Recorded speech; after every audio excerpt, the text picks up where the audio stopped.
I've just picked up this particular slide, which actually shows the various breaches that have been happening over the years, 2020 and then downwards into the past.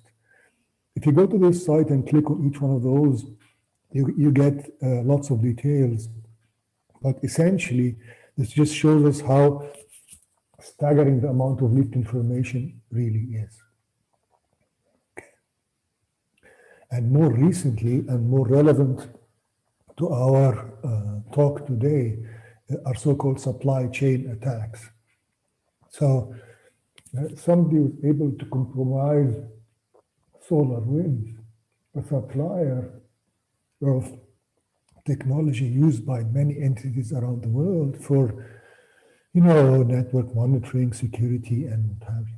So somebody was actually able to break into their system and publish an update. But this update was a fake one. It actually contained malware, a virus of some sort. And therefore, people trusting this particular company, when they upgraded their systems, they got infected.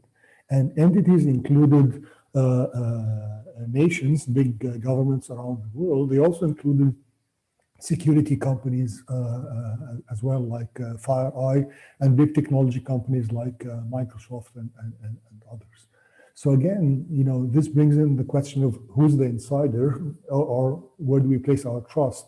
And what if that trust is misplaced due to malice or mistake? Then essentially our systems are compromised because we have this misplaced trust, in this case in a company that's supposed to maintain the integrity of its systems.